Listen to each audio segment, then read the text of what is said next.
வணக்கம் நண்பரே, நான் ரசஜா. கர்நாடக மாநிலம் சுங்கூர் பகுதியில் இருக்கிற ஒரு லாட்ஜுக்கு ஒரு இளம் கணவன் மனைவி வர்றாங்க. கணவனுக்கு 22 வயசு, மனைவிக்கு 20 வயசு. 2 பேரும் சேர்ந்து லாட்ஜில் ஒரு ரூம் போடுறாங்க. அடுத்த சில மணி நேரங்களில் 2 பேரும் உடல் ரீதியான தொடர்பு வச்சுக்கிறாங்க. அது முடிஞ்சதும் மனைவி சொல்றாங்க, எனக்கு ரொம்ப பசியா இருக்கு, ஏதாவது ஹோட்டலில் போய் சாப்பிட வாங்கிட்டு வாங்க அப்படின்னு சொல்லிட்டு கணவன் ஆசையோட சாப்பாடு வாங்க போறார். போயிட்டு திரும்பி வந்தவர் தான் தனியா விட்டு போன தன்னுடைய மனைவி ரூம்ல ரத்த வெள்ளத்துல இறந்து கிடக்கிறத பார்த்துட்டு கதறி அழுறார். இவரு போயிட்டு வந்து இந்த 1 மணி நேரத்துல இந்த இடைவெளியில தன்னுடைய மனைவிய இப்படி கொடூரமா கொன்னது யார்? இத புலன் விசாரணை பண்ண வந்த போலீஸ் அதிகாரிகள் இந்த கிரைம் சம்பவத்துக்குள்ள தான் அவிழ்க்க போற இந்த மர்ம முடிச்சுகளுக்குள்ள இப்படியெல்லாம் நடக்குமா உலகத்துல அப்படின்னு சொல்லிட்டு அதிர்ந்து போறாங்க. இது மைசூர்ல ரொம்ப பரபரப்பா பேசப்பட்ட ஒரு வழக்கா மாறுது. இந்த கிரைம் சம்பவத்தை பத்தி தான் இன்னைக்கு நம்ம பார்க்க போறோம். சரி, நேரடியாக இந்த கிரைம் சம்பவத்துல போறதுக்கு முன்னாடி இது வரைக்கும் இந்த சேனல் நீங்க சப்ஸ்கிரைப் பண்ணாம பார்த்துட்டு இருந்தீங்கன்னா மறக்காம சப்ஸ்கிரைப் பண்ணிட்டு இந்த வீடியோ கண்டினியூ பண்ணுங்க. ஆகஸ்ட் 22, 2025 கர்நாடக மாநிலம் மைசூர் டிஸ்ட்ரிக்ட்ல சாலிகிராமா தாலுக்குன்னு ஒரு பகுதி இருக்குது. இந்த பகுதியில் இருக்கிற ஒரு லாட்ஜில் தான் நான் ஏற்கனவே சொன்ன மாதிரி ஒரு கணவன் மனைவி. அந்த கணவனுடைய பேர் சித்தராஜு, மனைவி பேர் தர்ஷிகா அப்படின்னு அழைக்கப்படுகிற ரஷிதா. இந்த 2 பேரும் போறாங்க.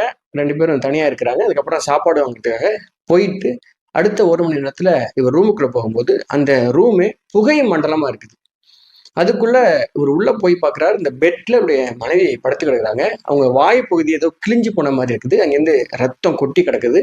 ரூம் முழுவதும் ரத்தம் சிதறி கிடக்குது.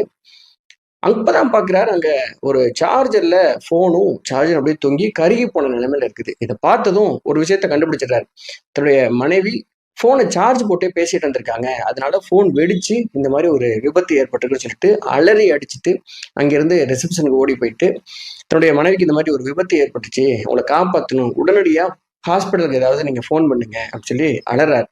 ரிசப்ஷன்லேருந்து இந்த ரூமுக்கு போயிட்டு உள்ள செக் பண்ணவங்க ஏற்கனவே உங்களுடைய மனைவி இறந்து போயிட்டாங்க அப்படிங்கிறத அவங்க தெரிஞ்சுக்கிட்டு உடனடியா அங்க இருக்கிற போலீஸ் ஸ்டேஷனுக்கு தகவலை தெரிவிக்கிறாங்க. ஒரு போலீஸ் டீம் அங்க வர்றாங்க.